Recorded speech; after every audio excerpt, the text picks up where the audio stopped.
અમદાવાદમાં private taxi ચાલકોનો વિરોધ જોવા મળી રહ્યો છે। રિંગ રોડ દહેગામ સર્કલ ખાતે ટેક્સી ચાલકોએ વિરોધ નોંધાવ્યો હતો। ભાડાના ભાવ વધારાની માંગણી મુદ્દે વિરોધ નોંધાવ્યો તો ઓલા ઉબેર અને રેપિડો દ્વારા ભાવ વધારો કરવા માંગ ઉઠી છે। ખાનગી કંપનીઓ દ્વારા અમારું શોષણ થાય છે તેવું ટેક્સી ચાલકનું કહેવું છે। સરકારે નક્કી કરેલું ભાડું કંપની આપતી નથી। અમદાવાદ ગાંધીનગરમાં ટેક્સી ચાલકો હડતાળ પર ઉતર્યા હતા। ભાવ વધારો નહીં કરવામાં આવે ત્યાં સુધી હડતાળની ચીમકી ઉચ્ચારી।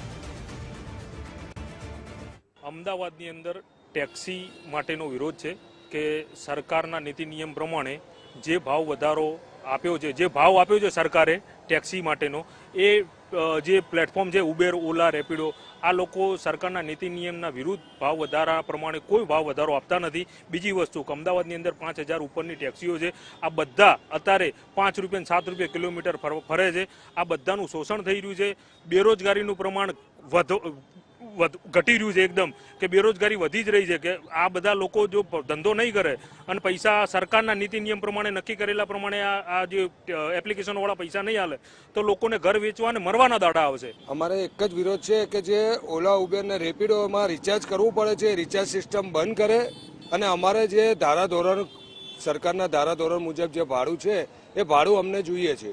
અત્યારે ઓલા, ઉબેર, રેપિડો 3 જ ઓનલાઈન કંપની છે, એ એમની મરજી પ્રમાણે ભાડું આપે છે અને અમારું કોઈ સાંભળતું નથી। અમારી કોઈ કમ્પ્લેન હોય તો અમારું કોઈ સાંભળતું નહીં। કસ્ટમરની કમ્પ્લેન હોય તો એ લોકો એક્શન લઈ લે છે, અમારી આઈડીઓ બ્લોક કરી નાખે છે અને અમને કોઈ પણ જાતનું કોઈ પણ વસ્તુ મળતી નથી। અમને કોઈ પણ ફાયદો મળતો નથી ઓલા, ઉબેર કે રેપિડો। અને આ દરરોજનું અમારે ઓલામાં 150 રૂપિયાનું રિચાર્જ છે, રિચાર્જ સિસ્ટમ બંધ થવી જોઈએ। અમારે કોઈ પણ જાતનું રિચાર્જ નથી